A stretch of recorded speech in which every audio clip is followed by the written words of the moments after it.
អស់នោះអាចជួយខ្ញុំសម្រេចទេតាំងពីខ្ញុំជាស្រីមេម៉ាយមកពួកលោកដូចជាមានភ្នែកដល់ទៅ4កន្លែងភ្លឺងងឹតពេលថ្ងៃពេលយប់តាមដានរហូតសូម្បីតែជ្រុះសាក់មួយសរសៃក៏ទូលថ្វាយព្រះអង្គដែរអូប្រណីមថ្មីនេះសុខភាពប្រណីមមិនសូវល្អទេឈាមដើមមិនស្រួលហើយខាតធុងមិនអាចផ្ញើបានទេណាបើធ្វើឲ្យជំងឺក្អួតឈាមអាចជាបាជាទេសោមានតែខ្ញុំពាក់នោះអូប្រណីមទូបង្គំបានយកទុកឲ្យប្រណីមហើយ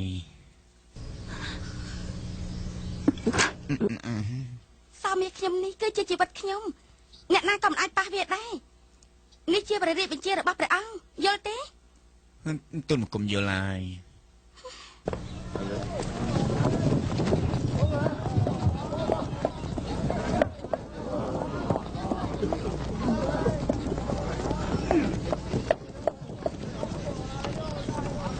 សំជិះចេញបន្តិចសំជិះចេញបន្តិចណាថយចេញបន្តិចទៅអូយប្រនាងតាគេនៅទេអូយទូលបង្គំរកសពកន្លែងអស់ពេញកន្លះថ្ងៃហើយទើបរកឃើញកន្លែងងូតទឹកទូលបង្គំបានរៀបចំរួចហើយរងចាំនៅខាងលើគេឈ្មោះអីទូលបង្គំលើថាគេឈ្មោះអ្នកប្រុសចៅស៊ីងអ្នកប្រុសចៅស៊ីងហ៎ឈ្មោះនេះមិនធម្មតាទេមិនក៏ព្រះនាងមិនយាងទៅជួបគេទៅខ្ញុំទៅជួបក្រាបទូល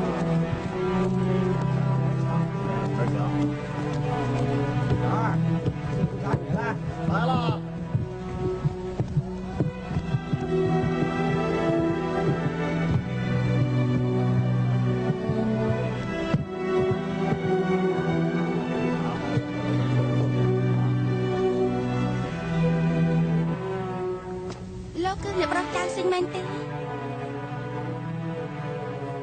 អូទូបង្គំពិតជាអ្នកប្រុសចៅស៊ីងពិតមែនហើយលើកមុនលោកបានជួយស្រីម្នាក់ឲ្យខ្ញុំត្រូវតែអរគុណលោកអូមិនបាច់គួរសមទេកាលពីលើកមុនទ្រង់ឲ្យទូបង្គំប្លន់ក្រេស្នៃតែមិនដឹងជានរណាទៅមុនមួយជំហានប្លន់យកស្រីក្នុងក្រេស្នៃនេះទៅបាត់ទៅទូបង្គំមិនបានសាងគុណសម្បត្តិទេមនុស្សលោកពិតជានិយាយត្រង់មែនប្លន់ក្រែស្នែងបែបណាមានមនុស្សប្រាប់ខ្ញុំយូរហើយមើលទៅលោកមិនមែនជាអ្នកចូលចិត្តគុណសម្បត្តិទេពិតមែនដើមឈើមានរុនតូចតែធ្វើមិនបានល្អសោះពិតមែនតែស្ពីនមានរុនធំតែ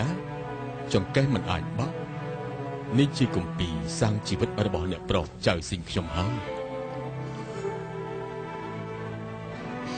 ចាកូនឲ្យប្រាក់ខ្លះទៅអ្នកប្រុសចៅស៊ីងឲ្យគាត់ឆាប់រកចង់យិនអត់ឃើញឲ្យគេរកឃើញហើយប្រកុលសម្បត្តិមួយនេះឲ្យតែគេទេទូលបង្គំយល់ហើយសូមពនាងយូទូលបង្គំមិនបានជួយដំណើរទេមិនបាច់ទេ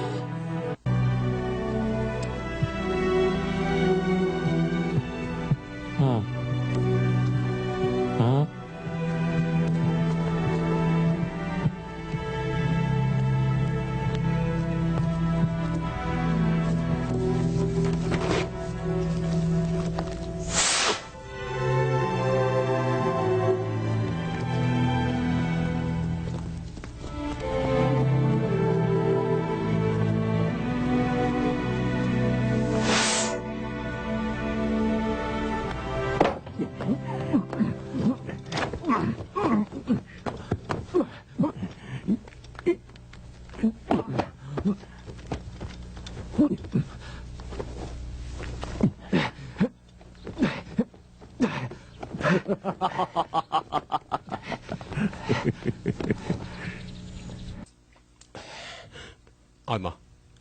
ហ៎ឲ្យមក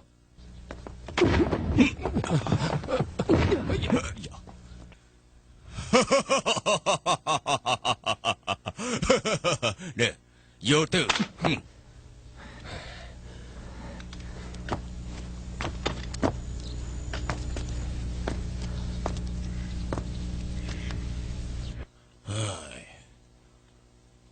លោកនៅក្នុងអារម្មណ៍របស់ខ្ញុំពូកែនិយាយខ្លាំងណាស់ហើយអីក៏នៅចំពោះមុខខ្ញុំអស់ធូរកន្លោះដើមទៅហើយបើជាមិននិយាយអ្នកនិយាយច្រើនមិននិយាយនៅសួរទៀតបើមិនខ្លាយទៅជាអ្នកកនោះគឺគ្មានពាក្យនិយាយថាម៉េចលោកចង់ប្រាប់ខ្ញុំថាគ្មានស្អីនិយាយជាមួយខ្ញុំទេមនុស្សខ្ញុំធ្វើឲ្យលោកអស់សង្ឃឹមខ្លាំងណាស់តើមើលទេមិនមែនលោកធ្វើខ្ញុំអស់សង្ឃឹមទេគឺខ្ញុំខ្លួនឯងមានអារម្មណ៍ថាអស់សង្ឃឹមពេលខ្ញុំជួបលោកលើកទី1នោះគួរតែចាំលោកហើយណែពេលលើកទី1ខ្ញុំជួបលោកមិនស្គាល់ខ្ញុំផងខ្ញុំប្រាប់លោកថាខ្ញុំគឺរន្ទះលោកព្រមជឿខ្ញុំទេនេះគឺជាមូលហេតុហើយដែលខ្ញុំអត់សង្ឃឹមខ្លួនឯងថាម៉េចឥឡូវនេះលោកជឿខ្ញុំហើយមែនទេថាខ្ញុំគឺជារន្ទះមិនមែនឡើយទេគឺពេលដែលខ្ញុំបានទទួលសម្បត្តិនោះនៅក្នុងសម្បត្តិនោះលោកបានហត់ដឹងក្លិនរំសេវមែនទេមែនដោយសារតែខ្ញុំហត់ដឹងក្លិនរំសេវទើបខ្ញុំទៅសំណាក់កនសៃហើយអីក៏ហត់ដឹងក្លិនរំសេវហើយក៏មកតាមការណាត់បែបនេះខ្ញុំស្រាប់តែយល់ពីហេតុផលមួយនោះគឺជាកំហុសដែលចាំលោកពេលដែលបង្ហាញខ្លួនលើកទី2នោះគឺមិនខុសទេជាពិសេសគឺលោកឲ្យខ្ញុំហត់ក្លិនរំសេវពីលើបើជាថាលោកនឹងមានអារម្មណ៍លើខ្ញុំហើយមានអារម្មណ៍លើខ្ញុំពេលនេះក្រៅពីចောင်းទាំង8គ្មានអ្នកផ្សេងទេខ្ញុំប្រាប់លោកចុះរំសេវនៅក្នុងសម្បត្តិនោះខ្ញុំមានចេតនាដាក់ឲ្យលោកទេលោកឆ្លាតជាងចុងយានខ្ញុំព្រោះតែលោកឆ្លាតជាងខ្ញុំគួរតែអរគុណលោកពីប្រមាណនេះពិតជានិយាយមិនខុសមែនរំទះខ្ញុំពិតជាមនុស្សឆ្លាតជាងគេនៅលើលោកនេះមែនគ្មានអ្នកប្រៀបបានទេ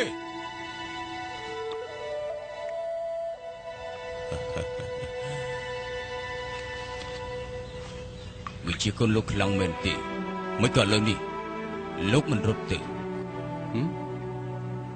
ហើយតែខ្ញុំត្រូវរត់លោកខំនាំខ្ញុំមកដល់ទីនេះក្រែងចង់ខ្ញុំឃើញរបស់ម្យ៉ាងមែនទេមិនទាន់ឃើញរបស់ខ្ញុំទៅបាត់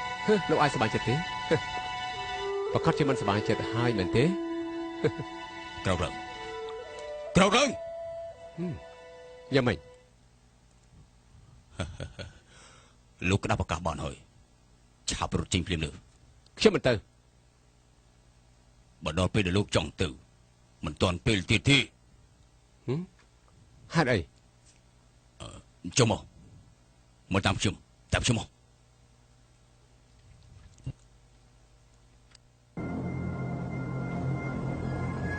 ខ្ញុំសួរលោកទីនេះជាកន្លែងអីផ្ទះភ្លើងផ្ទះមានភ្លើងលោកធ្លាប់ឃើញមេឃមានភ្លើងទេអត់ទេមានតែមេឃមានភ្លើងទេទៅវាមិនរលត់រហូតមេឃភ្លើងគឺផ្លែបន្ទោលមិនហើយខ្ញុំសួរលោកណាណែបើលោកពិតជាចាប់បានមេឃភ្លើងមែនដូចជាចាប់បានពុំមួយក្បាលអញ្ចឹងតើលោកគួរធ្វើយ៉ាងម៉េចទៅមិនដឹងខ្ញុំដឹងបើខ្ញុំចាប់បានមេឃភ្លើងខ្ញុំនឹងយកវាដាក់ក្នុងពីងស្ពាន់មួយហើយឲ្យវាពុះនៅក្នុងនោះទៅរហូតដល់10000ឆ្នាំរហូតដល់ពីងស្ពាន់ខ្លាយទៅជាដូចជាភ្លើងគោមនោះអញ្ចឹងរួចហើយវានឹងឡើងទៅលើមេឃវិញហើយណោះ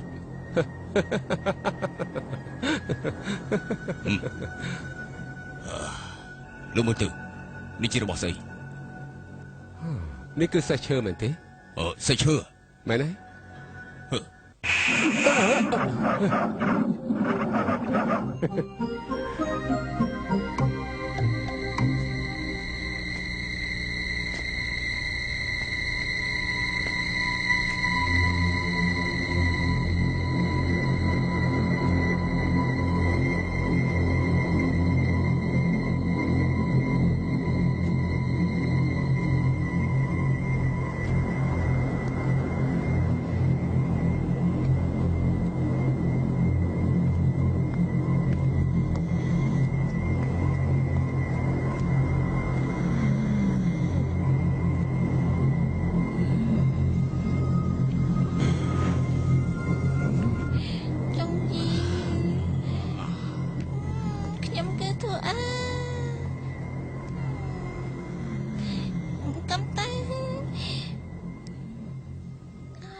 នេះជាផ្ទះភ្លើងដែលលោកនិយាយហ៎